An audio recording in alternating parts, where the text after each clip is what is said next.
The morning light was clean and harmless, until the box on my coffee table began to breathe. By the time the hissing started, I already knew who would swear it was a joke. I live in Naperville, Illinois, where cul-de-sacs and trimmed hedges pretend nothing violent ever happens behind closed doors. My name is Henry Caldwell. I'm 66, retired from a logistics company I built with late nights, black coffee, and a spine that learned to carry more than it should. 6 days before Father's Day, my daughter Rebecca stood in this very living room and told me I was worth more to her dead than alive. Okay, she didn't string those words together in that exact order. But when your child stares at your retirement like it's a hostage, and her husband lounges on your leather sofa like a king without a kingdom, you learn to translate tone. "It's not fair," Rebecca said, mascara hot in the corners of her eyes, her voice quivering for effect. "You're sitting on money while Kyle and I are drowning." "You're not drowning," I said. "You're buying a bigger wave." Kyle smirked without moving his head, just his mouth, like a kid who knew the principal couldn't touch him. "Come on, Hank," he said, as if we were friends. "You can help. A little float while I line up this job." "This week?" I asked. "Soon." Soon. The word that had turned 3 years into a life raft I kept patching, while they kept adding holes. Laura, my wife, stood in the kitchen doorway with a dish towel wrung into a rope. When she wants peace, she doesn't say much. That's her courage, holding still while I take the punches. "Rebecca," I said, quieter. "I worked 43 years to build this. I missed recitals and spelling bees and a trip to Yellowstone I still haven't made. I won't spend what's left pretending your emergencies are anything but choices." My daughter's face changed then. Whatever softness she'd been faking slid off. "If you don't help us," she said, "you won't see the kids. Not for a long time." The tight soreness in my chest. That was new. "Don't," I said. "Watch me," she whispered. I opened the front door to the early summer evening and asked my only child to take her husband and go. Kyle brushed my shoulder on the way out with a little extra push. I let him have it. Pride is cheap compared to peace. 6 days later, Father's Day, I was nursing a boring cup of diner coffee at our kitchen table, pretending the sports section had answers hidden inside it. Laura moved around the sink, like she could scrub the past off our plates. A brown UPS truck grumbled to a stop in front of our house. "Something for you," the driver said. He was cheerful. Father's Day bonuses will do that. The box was the size of a pair of sneakers. Light. No return address. Nothing except my name, my street, and a strip of clear tape laid down with care. I set it on the coffee table. Laura came in from the kitchen, wiped her hands, leaned in, and went pale. "Don't open it," she said. "Henry, there are holes." I didn't see them at first.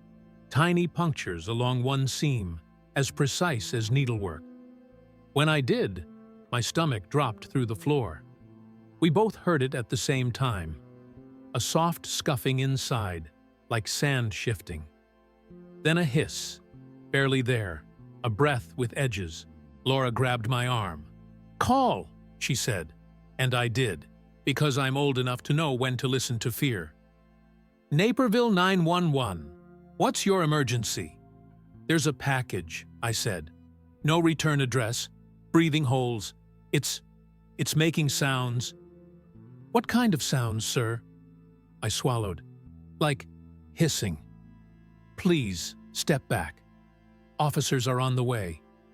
Do not touch the box." It took 8 minutes. It felt like an hour. I stood with Laura behind the couch, both of us angled like we were ready to run, but rooted anyway.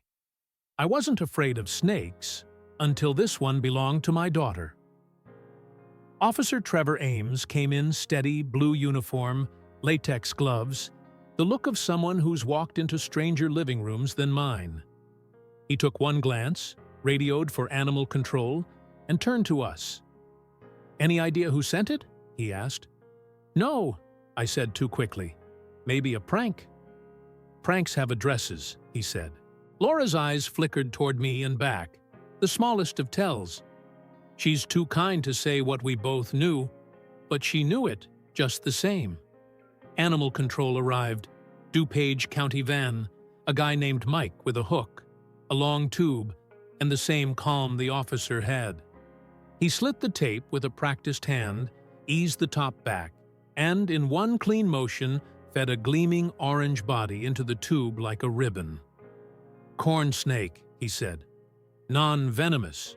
Pretty. Someone paid for this." Paid for? My mind went to a credit card statement I'd glanced past a few weeks back. Scales and Tails, Downers Grove. $129.74. I'd told myself it was something for the kids. Plastic dinosaurs, maybe. Funny how memory sharpens when the box in your living room hisses at your wife. Officer Ames thanked us. "If you think of who sent it, call." These things escalate when people think they're getting away with it. "I will," I said, because I wasn't ready to say my daughter's name out loud in the same sentence as police. After they left, the house felt wrong. Not just quiet, emptied. Laura put a hand on my back, the way she did the morning I retired, the day I realized I didn't have keys to an office anymore, and wasn't sure who that made me. "You're thinking of calling her," she said. "I need to know for sure." When Rebecca picked up, her voice was sweet, in the way it only gets when she wants something. "Dad, happy Father's Day." "How's your morning?" I asked. "Oh, you know, the kids made a mess in the kitchen. Pancakes we couldn't eat. We laughed." There was a pause, then, faint in the background, Kyle's laugh, dry and mean, the sound a man makes when he's just remembered a trick. "Did anything show up at our place today?" I asked. "Why?" Curiosity. Silence, the careful kind. "You okay, Dad? You sound off." "Fine," I said. "Enjoy your Sunday." I hung up before my mouth could spill my heart. I stood in the doorway of my office for a long minute. Then I sat down at my desk, woke the screen, and started changing passwords. By the time I was done, the hallway outside had turned gold with afternoon. The auto payments that slurped money into a life I didn't live were canceled. The authorized user on my card was unauthorized. The emergency transfers that had been happening every month for 36 months, gone. When I came out, Laura was waiting at the table with 2 mugs. She slid one toward me. "You look like a man who decided something." "I did," I said, "and tomorrow I'll decide the rest." As the sun bled out behind the maple in our backyard, I understood something simple and terrible. Love without boundaries had turned me into an ATM with a pulse. Father's Day had given me back a different word. Father. If this story resonates, I'd love to hear where you're listening from. Drop your city in the comments. If you're new here, a like helps more folks find these stories, and subscribing means you'll catch the next chapters as they unfold. Thanks for being here with me. I slept about 2 hours, not because I was scared of the snake. We'd seen it leave in a plastic tube, docile and confused, but because every time I closed my eyes, I saw Rebecca at age 7, cheeks sticky with popsicle, offering me a ring pop as if she were proposing. I said yes back then. I said yes to everything. At 7:10 a.m., the bank's security screen blinked at me like a new gate on an old fence. My fingers knew the path. I removed Rebecca as an authorized user across 2 accounts, canceled the "just till you get back on your feet" transfer, changed PINs, killed an auto draft for a gym membership I'd never seen her use. When the system asked, "Are you sure?" it was the first time the question felt like mercy. Laura set a plate of scrambled eggs next to my keyboard. "You're doing the right thing," she said, voice soft but iron. "We've tried kindness without consequence. It wasn't kindness." The phone lit up at 8:17. Rebecca. I let it ring twice. "Dad, my card is declined." "What did you do?" No sweetness now. Panic, high and sharp. "I made a decision," I said. "You can't just cut me off. I have bills. I've been paying them. You're punishing me for something I didn't even do." The old move. Deny, then accuse. "You sent a live animal to our house," I said. "On Father's Day." "A corn snake is harmless," she said, and the floor dropped out under us both. It wasn't a confession. It was worse. An admission without apology.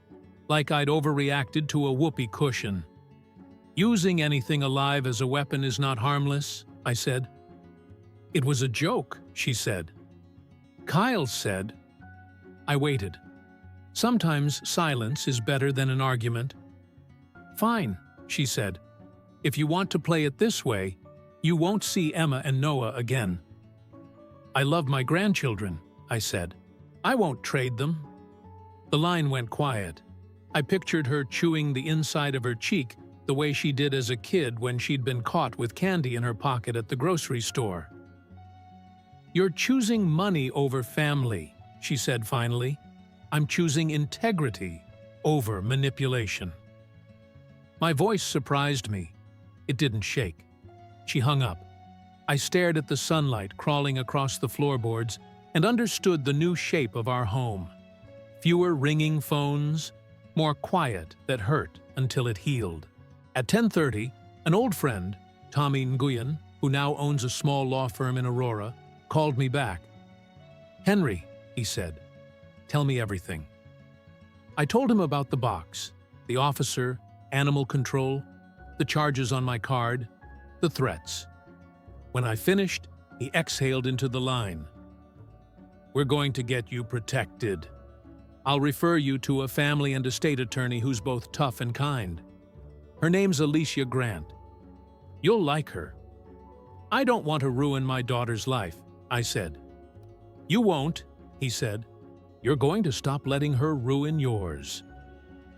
When Rebecca and Kyle pulled into our driveway at noon, tires too loud, music pretending to be bravery, Laura squeezed my hand once and stood beside me. We did not open the door until the second ring. The June heat poured in around their shoulders when I finally cracked it. "You made your point," Kyle said, trying to step past me. I didn't move. "Now fix the cards." "No," I said. "Then we're staying," he said. "The police will meet you in the driveway," I said. Kyle's smile flattened into something uglier. "You think a piece of paper is going to stop me if I want something?" "I think a judge will," I said, "which is where we're headed if you keep standing on my porch." Rebecca flinched at judge. She always hated authority. She moved to pull Kyle back. He didn't go. He leaned in close enough that I could smell his cologne, cheap, heavy, and whispered, "You should sleep with one eye open, old man." I'd never hit a person in my life. I didn't start then, but I did say, evenly and without much feeling left to spend, "Leave, now." Kyle laughed, that dry sound again, and stepped back. Rebecca stared at me like she didn't know my face. Maybe she didn't. Maybe I didn't either. When they were gone, Laura closed the door, laid her forehead against the wood, and cried. Small, neat tears. I put a hand on her shoulder and felt something in me finally sit down. At 2 p.m., and I met Alicia Grant in an office above a coffee shop in downtown Naperville that smelled like cinnamon and dust. She listened all the way through, asking questions that made me go back and say the parts I'd tried to skip. "Here's what we do," she said when I finished. "We restructure your will. We create an educational trust for the grandchildren, separate from their parents. We file for a no-contact order against both Rebecca and Mr. Delaney." "That seems," I began. "Appropriate," she said. "Not punitive, protective." "Will I ever see my grandkids again?" She didn't lie. "I don't know, but if you do, it will be because their parents accept the boundaries, not because you dropped them." On the way home, I drove past Knocknolls Park and watched two kids throw a foam football back and forth while their father yelled plays into the wind. I used to be that father. I thought the hardest part of parenting ended when the braids came out and the driver's license went in. Nobody tells you that sometimes it gets harder when they're grown. I pulled into our driveway, carried a manila folder inside, and sat across from Laura at the table that had seen all our arguments and all our reconciliations. "It's happening," I said. She nodded. Her face was calm now, the kind of calm that comes when you decide the truth can live in your house, whether it's welcome or not. Alicia filed the petitions Monday morning. By Tuesday at lunch, an officer in a crisp uniform stood on Rebecca's apartment stoop in Downers Grove with two envelopes, one for her, one for Kyle. I know because the clerk's timestamp hit my email like a drum. At 1:06 p.m., my phone buzzed. Unknown number. I answered because old habits die slow. "You think paper scares me?" Kyle's voice oiled through the line. "You think a judge knows family better than family?" "I think a judge knows the law," I said, "and now you do too." He laughed once. "See you soon." "Don't," I said, and hung up, forwarding the number to Alicia with a short note. She wrote back in 5 minutes. Documented. If he shows, call 911. The first night under a no-contact order felt like sleeping in a house with new locks. You test them. You listen. You hear a creak and wonder. Old wood or old ghosts? Laura's breathing steadied me. I stared at the ceiling, counting slow. Wednesday morning, Rebecca called Laura's phone. Laura looked at the screen and let it ring. The two of them used to talk every day. What fills the space between women when silence moves in? Laura poured coffee.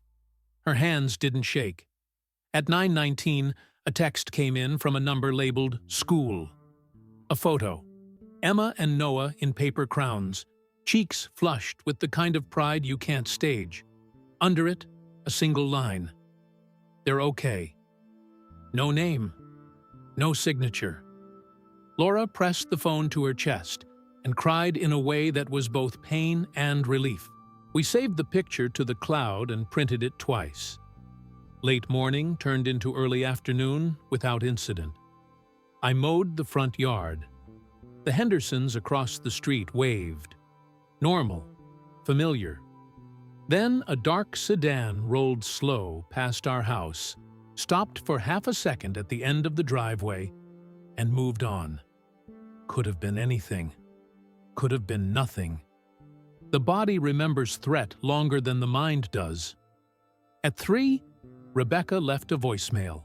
"Dad," she said, voice low, working hard to keep it steady. "This is too far.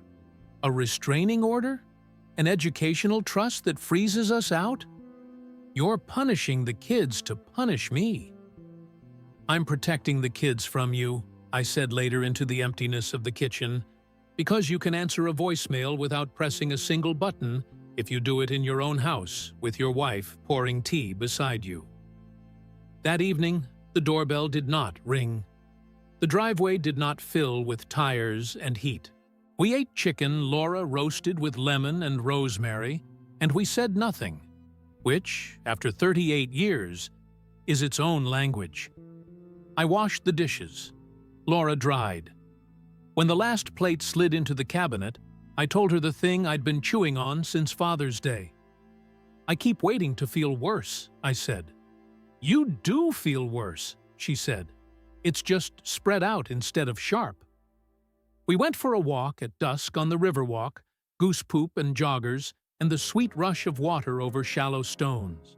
A boy ran past with a kite as if June could hold any sky he asked it for. Back home, I made a list. It wasn't about money. It was everything I wanted to tell Rebecca that didn't fit in a text. The time she cut her finger on the can opener, and I taught her how to hold her hand above her heart to stop the bleeding. The first time she parallel parked between two cars and cried because she didn't think she could. The white radiance on her face when Emma was born, and she looked like a lighthouse and a girl at the same time. The list didn't change anything. It changed me. At midnight, the house sighed. Laura slept. I walked the hallway to the front door, checked the deadbolt for the third time. Out on the street, a fox crossed the pavement like a rumor. I thought about being a father and realized I'd spent years confusing rescue with love. Rescue doesn't teach. It only delays. The next morning, Alicia called. "We have a hearing date," she said. "Friday. The judge will decide whether to extend the order. If your daughter shows, stay quiet unless spoken to. The facts are your friend." "Do I have to see her?" I asked. "She'll be in the room," Alicia said, "unless she sends counsel. Bring Laura if you want the support. Or don't. Choose the version of yourself you want to be in front of the court." I looked at my hands. They were steady. "I'll be there," I said. "Just me." The courtroom smelled like dust and dignity. Plain wood benches, flags standing at attention like old guardians. Alicia met me in the corridor with a nod that said she'd done this before, and I hadn't, and that both were okay. Rebecca came with a lawyer in a navy suit and eyes that calculated. Kyle sat behind her, tie loose, jaw doing that side-to-side grind I'd seen when he wanted me to flinch. I looked at my daughter's hands. Her nails were chewed. The last time I noticed that, she was 10 and hiding report cards in her backpack. The judge listened. Alicia presented the package, the holes, the hiss, the officer report, the animal control log, the scales and tails charge on my card, the voicemail threats, the driveway menace, the anonymous school photo that someone wanted us to have without giving a return address. Alicia's voice didn't climb or beg. It just told the truth in a straight line. Rebecca's counsel tried to convert it all to a misunderstanding, a playful gesture, he offered at one point, and the judge raised an eyebrow that said he'd once been a son and a father and didn't buy jokes that hissed. Then the judge asked Rebecca to speak. She stood, chin high like a girl trying to hold herself up with posture alone. "He made me desperate," she said. "He dangled money my whole life. He taught me to depend on him and then cut me off." The room went quieter. Even the heating system sounded like it held a breath. "Your father dangled money?" the judge said. "He always had it," she said. "He made us ask. He liked being needed." I won't lie. That arrow found flesh. Not because it was entirely true, but because hidden inside it was a seed I recognized. I had liked being the one with answers, the fixer, the hero, and heroes need villains. "Did you send a live animal to your parents' home?" the judge asked. Rebecca's lips pressed together until they blanched. She didn't say no. The order was extended 1 year. The judge's voice was calm and absolute. "Mr. and Mrs. Caldwell are to be left undisturbed.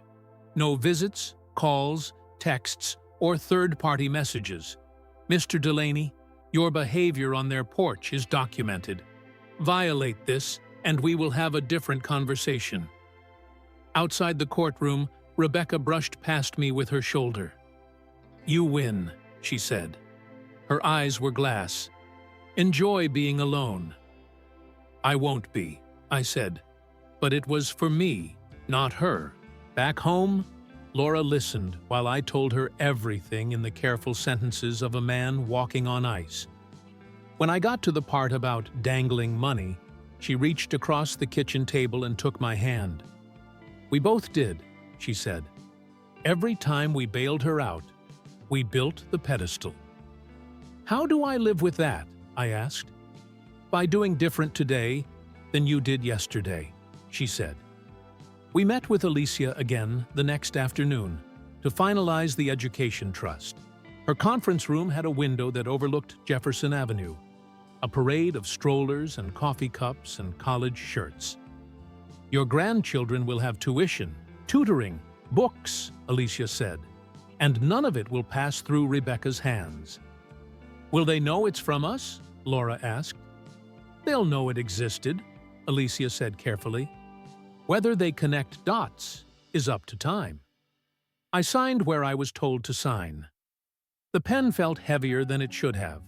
The last page had my name printed in a font that didn't know the first time I held Rebecca, she fit into the crook of my arm like a secret. "Grief is allowed here," Alicia said, softer. "For the daughter you raised, and for the father you meant to be."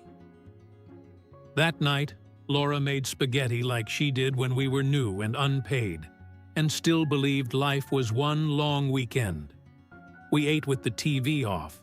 We talked about the trip to Yellowstone we never took, and wrote the dates in a calendar, as if writing them could lure the future into our kitchen. I slept. For the first time in months, I slept until the sun woke me instead of worry. 3 days later, the smear posts started. Not public, Rebecca's good at surviving, but in the corners of social media where sympathy turns into currency. "He cut us off. He doesn't love his grandkids," one read, in a private mom group Laura used for hand-me-downs and recipes. Laura stared at the screen like it was an anthropologist studying a tribe. "Do I respond?" she asked. "No," I said. "Let the internet be its own fire." We wrote an email to Alicia with screenshots and then left the house. We walked through downtown Naperville, bought a cone from Oberweis, sat on a bench, and tried to remember how to be ordinary. A toddler in a Cubs shirt handed Laura a broken dandelion. She tucked it behind her ear, and we both laughed in that watery way that means you're not okay, but you're not drowning either. On the drive home, we passed Scales and Tails. I pulled into the lot without planning to. Inside smelled like damp wood and cedar chips.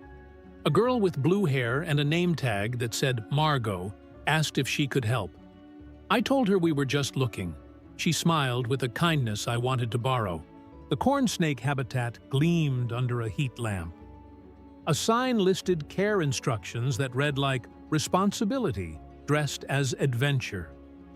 I stood there long enough for my back to complain. "My grandson loves looking at that one." A man beside me said, "We can't have pets in our building. We come visit the snake on Saturdays." He named it French Fry. "Don't tell the store."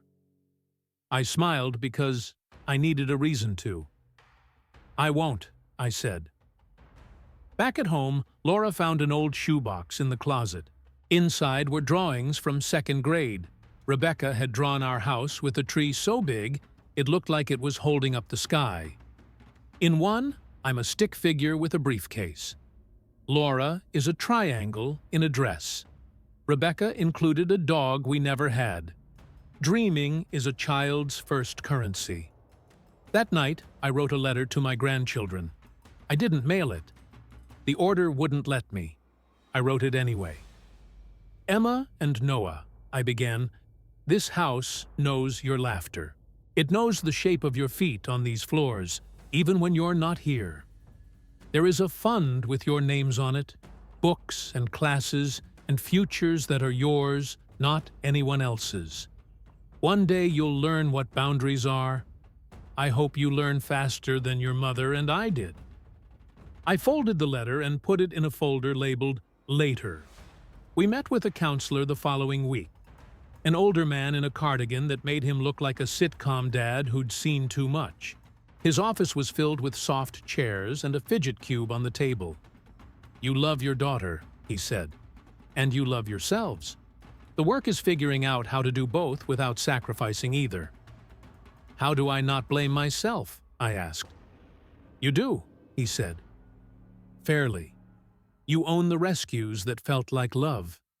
And then you let the future be bigger than your guilt. On the way out, a girl who couldn't have been more than 13 sat in the waiting room with her mother, both of them staring at their separate phones like islands. I hoped they were here because they still believed a bridge could be built. The first violation came on a Thursday in late July. A bouquet on the porch, sunflowers, our anniversary flower, and a card with no name. The handwriting was Rebecca's, though. That looping R she learned from a girl she admired in middle school. Thinking of you, it read, the kids miss you. Alicia said we did the right thing when we photographed it, bagged the card, and sent her the images. It's contact, she said. It counts. I didn't feel righteous. I felt tired and 70. The counselor said grief turns birthdays and holidays into rooms with low ceilings. Anniversary flowers under a no-contact order were a basement with no light. The hearing on the violation was quick. The judge didn't yell. Judges don't. He simply added days to the order and told Rebecca, "You are better than this." I didn't know if it was true, but I wanted it to be. In August, Laura found a box on our porch again, roughly the same dimensions as the first. Holes. My heart sprinted while my body stood still. I called 911 without looking up. The box held a baby monitor. No snake. No joke. A camera lens stared back like a black pupil. We logged it. We strengthened the security system and gave the porch cameras names like, "You name a dog you're trying to befriend for protection." We drove to Starved Rock on a Tuesday, because we could. Hiked slow. Ate sandwiches with too much mustard on a bluff that broke the river into silver ribs. Laura took a photo of me pretending my legs didn't ache. "This is the man I married," she said. And it was the best marital compliment I'd had in a decade. A week later, the school counselor called Laura from a number that started with the district code. "I can't say much," she said carefully. "But a student asked if grandparents can pay for after-school art. Is there a way to help without involving parents?" The trust couldn't cover art club. It could cover supplies. It could cover a weekend class at the conservatory if framed as enrichment. Alicia handled the footwork. Bureaucracy is its own delicate dance. We learned the steps enough to move to the music without stepping on toes. I didn't know if it was Emma or Noah. I didn't need to know. The receipt came with a note typed by a clerk who didn't know she was writing a poem. 2 canvases, 12 brushes, 6 tubes of courage. Fall arrived like a cure. Maples turned the neighborhood into a slow fire that no one bothered to put out. I raked leaves and thought about every time I'd told Rebecca I would fix something and every time it had kept her from learning how to fix it herself. We got a letter from the trustee, formal language with soft edges. "Your beneficiaries have enrolled in age-appropriate enrichment," it said. Attached was a flyer from the Naperville Art League with a photo of 2 kids holding up paintings of trees that looked like their branches were whispering secrets to the sky. At Jewel Osco, I ran into Mrs. Gates, whose granddaughter had been best friends with Rebecca in 5th grade. "I heard," she said, and I didn't know which rumor she meant. "I'm sorry," she added. And in those 2 words I felt the town make room for our story, without needing to gossip it to death. In October, Laura found another gift at the door, a blank journal wrapped in brown paper. No name. We didn't bring it inside. We photographed, bagged, documented. I had once believed evidence lived in police shows, not kitchens. Our counselor gave us homework. Write letters we won't send. Say the thing you can't say, because it would be taken from you, he said. I wrote, "Becca, I'm sorry for every rescue that taught you I didn't trust you. I'm sorry I made love feel like a transaction by turning up with my wallet when I should have turned up with my ears. I'm not sorry for the boundary. I love you enough to be hated." Laura's letter was shorter and braver.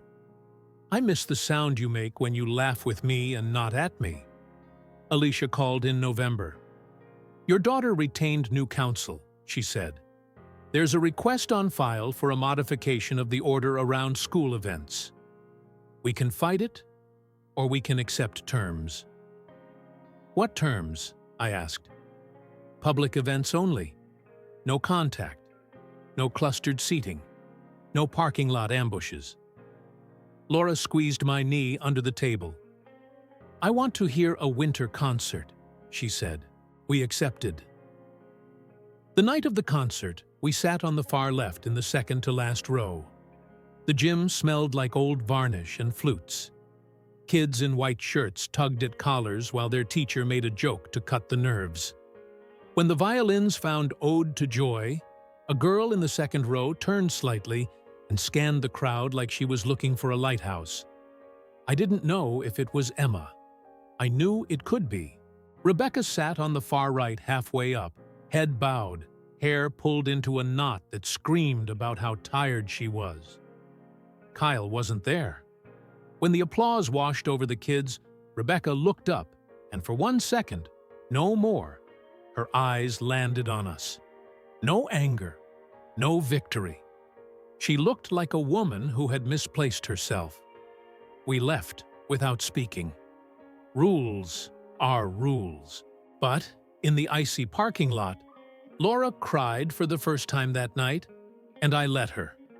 And then we went home and made peppermint cocoa like it was a holy thing. Winter in Naperville turns the river into a rib cage. You can see between the bones if you stand there long enough. We had another hearing in January. Rebecca's counsel argued hardship, loneliness, the unkindness of time. The judge listened and said, "All true," and then extended the order 3 months, because truth doesn't always get what it wants when safety is in the room. Afterward, as we stepped into the corridor, Rebecca stood near the water fountain, knuckles white, and said my name like a prayer and a curse at once. Alicia moved between us, not because I would break the rules, but because love is clumsy under fluorescent lights. "Please," Rebecca said, eyes on Alicia. "Words meant for me. Tell him I'm trying." A wilder version of me wanted to run to her, bridge the gap, smash the paper orders with my hands. The version that had learned to breathe just nodded once to Alicia and left the courthouse as if I had places to be other than the past. In February, the trustee sent another letter. "One beneficiary has shown significant engagement in art. A school counselor wrote a note of thanks. It included no names, because the future is careful when it needs to be." I read it twice. Laura framed it like a diploma. We learned to be married again. There's a sentence I never expected to write about my 60s. We took a line dancing class and were terrible. We burned pancakes and ate them anyway. We visited the Field Museum and stared at Sue the T-Rex like 2 kids skipping class. We booked Yellowstone for June because we were tired of pretending we would. The baby monitor on the porch, it bothered me like a pebble in a shoe. I changed our Wi-Fi names, passwords, habits. Security is a ritual. So is trust. Rebuilding both is slow, repetitive work that only looks boring if you've never been afraid in your own living room. On a Wednesday in March, a letter arrived addressed to the trustees of Caldwell Family Education Fund. Inside was a drawing, a tree with 1,000 small hands as leaves. No signature. The clerk had forwarded it because no one could think of another place to send it. Laura put it on the fridge. We didn't need a name to recognize the story. May brought tulips so red they looked reckless. The district emailed a notice about end-of-year art night, student pieces pinned to cafeteria walls, cookies that tasted like sugar and nostalgia. Our modified order allowed attendance. We went early and kept to our half of the room like a coastline that knew where the rocks were. At the far wall, a canvas stopped me. A tree made of hands again, this time with a small silver dot painted at the base, next to the trunk. A single snake, bright as a secret. Not fanged, not coiled to strike, just present, like an admission that the terrible thing had happened and life refused to end. We didn't take a picture. The rules said no. We carried it out in memory, which is less reliable but sometimes more loyal. On the way out, a counselor with kind eyes and a cardigan that had seen a lot of hallways caught our sleeves. "Your presence matters," she said, "even when it has to be quiet." Outside, Rebecca leaned against a pillar, arms folded, face neutral like she'd practiced in a mirror. She watched us pass and didn't move. I nodded once because I am rude when I am scared. She didn't nod back. It felt fair. In June, we flew to Bozeman. We drove a rental with a cracked dash and a map on paper in the glove compartment because it felt right to be lost without a blue dot. Yellowstone opened itself like a story that didn't need us, and we loved it for that. Bison stared like judges. Geysers exhaled. We stood on a boardwalk and held hands without talking and felt married like a promise, not a contract. On Father's Day morning, we woke before the sun and watched it lift over a meadow where elk moved like slow music. My phone, which I'd forgotten could ring, buzzed with a number I didn't know. "Happy Father's Day," a small voice said. Not Emma's or Noah's. I couldn't tell. Not allowed. Not identifiable. Legal lines were a fence. But the voice was real, and it was brave, and it found me across miles. "Thank you," I said, tears doing what they wanted. "Have a wonderful day." The call ended. It was either a wrong number or a miracle you aren't allowed to name. Laura put her head on my shoulder, and we watched the herd move toward shade. A year is a strange creature. It crawls when you beg it to run. It sprints when you want to hold on. The second Father's Day after the box arrived warm and ordinary. I brewed coffee that didn't taste like an apology. Laura trimmed basil on the windowsill and hummed a tune I couldn't place, maybe from the winter concert, or maybe from a day when our house was full of cartoons and cereal. At 9:12 a.m., a delivery truck huffed to a stop at our curb. The driver carried a box the size of a shoebox, light in his hands. Laura froze. I did too, because bodies remember. He set it on the porch rail and gave me a soft salute. There were no holes. The label was from the trustee's office. Inside, 2 spiral-bound sketchbooks, a set of pencils, and a typed note. Per beneficiary request. Summer supplies for independent projects. Recurring, June through August. No signatures required. Under the note, something else. A postcard. No return address. A single sentence printed from a computer, so no handwriting betrayed anyone. We're drawing the river today. I pictured a picnic blanket at the Riverwalk, sketchbooks open, pencils scratching, someone choosing a spot near the bend where the geese like to argue. I didn't know if it was Emma or Noah or both. I didn't know if Rebecca sat on the bench scrolling her phone or if she'd wandered to the edge to watch the water move, like nothing ever stays the same. Laura put one sketchbook on our coffee table. We weren't allowed to send anything back. We didn't try. We went to the river instead and sat on our own bench far enough away to be right and close enough to be changed.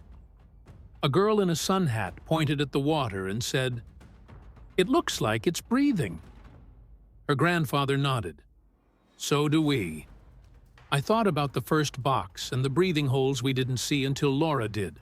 I thought about how some gifts break you open in the worst way, and some do it in the best, and how both are midwives if you let them be. I thought about being a father and being done with being a hero. When we got home, I opened a drawer and pulled out the folder labeled Later. I slid in the trustee's note, the postcard, and a photograph of Yellowstone where Laura's hair got tangled in the wind, and she laughed like a woman who chose it anyway. If the doorbell rings tomorrow, I will still look through the peephole. I will still honor the paper that keeps us safe. And I will still believe, stubborn as a Midwestern lawn, that love without payment plans grows back wherever you make room for it.